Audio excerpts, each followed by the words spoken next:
Ada suami berkata, istri saya kalau bermain seksual itu menjerit-jerit atau erangannya begini begitu dan lain sebagainya. Atau misalkan si istri bercerita, suami saya itu ukuran alat kelaminnya begini begini.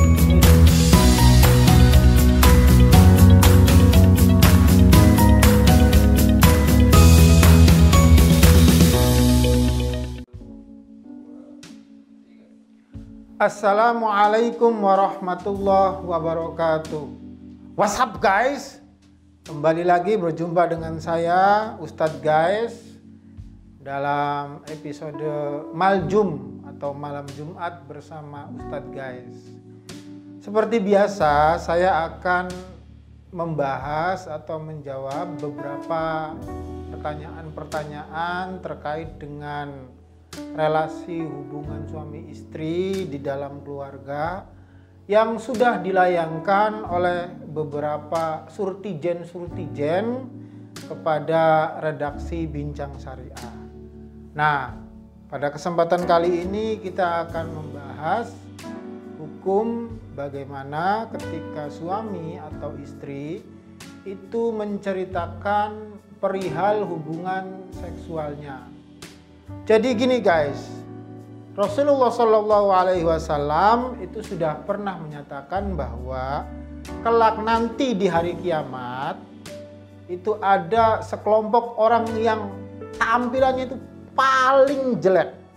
Di situ dikatakan oleh Rasulullah sebagai asyarrun nasi, manusia-manusia yang paling jelek di hari kiamat nanti. Nah, siapa saja mereka?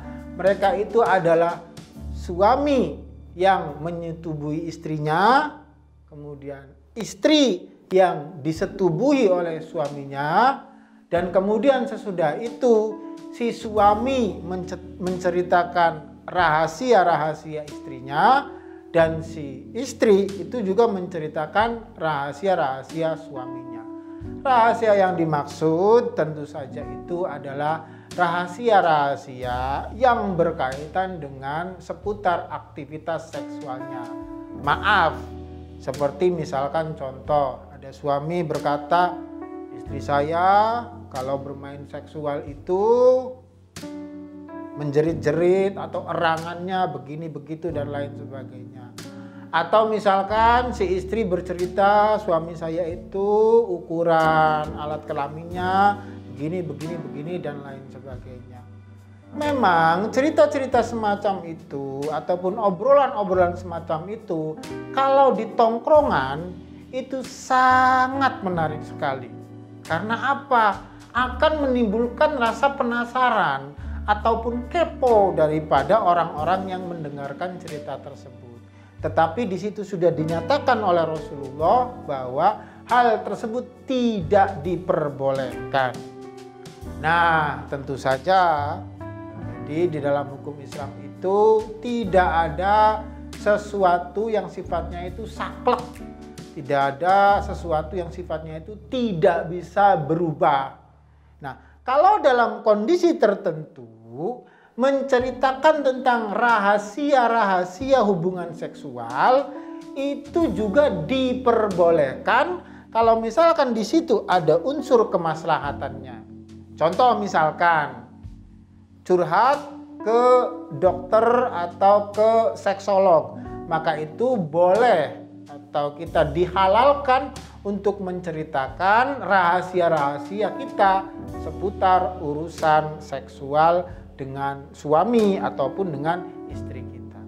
Atau misalkan dengan penasehat pernikahan, dengan psikolog ataupun konsultan pernikahan. Misalkan nih ada keluarga yang sedang gonjang-ganjing, kemudian ingin dicari solusinya, curhat dengan psikolog ataupun penasehat pernikahan.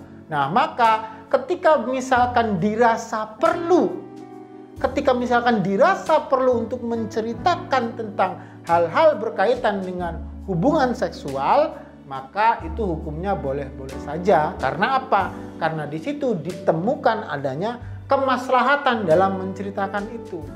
Lah nanti Ya, ada namanya kode etik profesi. Profesi seorang seksolog ataupun profesi seorang penasehat keluarga itu tidak boleh menceritakan apapun yang pernah diceritakan oleh kliennya. Nah, jadi semacam itu. Jadi kalau misalkan di tongkrongan biasa yang tidak ada maslahat lebih besarnya lagi, maka kita diharamkan untuk menceritakan hal-hal terkait urusan ranjang ataupun hal-hal terkait rahasia hubungan seksual antara suami ataupun istri. Tidak boleh diceritakan baik itu dari pihak suami ataupun dari pihak istri. Kalau salah satu diantaranya ataupun kedua-duanya ini menceritakannya, ya nanti sama-sama dosanya. Nah, kecuali dalam beberapa persoalan tadi itu, seperti cerita kepada seksolog ataupun cerita kepada penasehat perkawinan. Dan tentu saja ceritanya itu dilakukan di ruang yang private. Itu saja yang bisa saya sampaikan. Semoga dari pemaparan tadi itu kita bisa bersama-sama mengambil hikmah dan pelajarannya. Terakhir pesan saya, jangan lupa untuk tetap romantis bersama dengan pasangan istri ataupun suami Anda. Dari saya Ustadz Gayes cukup sekian. Wassalamualaikum warahmatullahi wabarakatuh.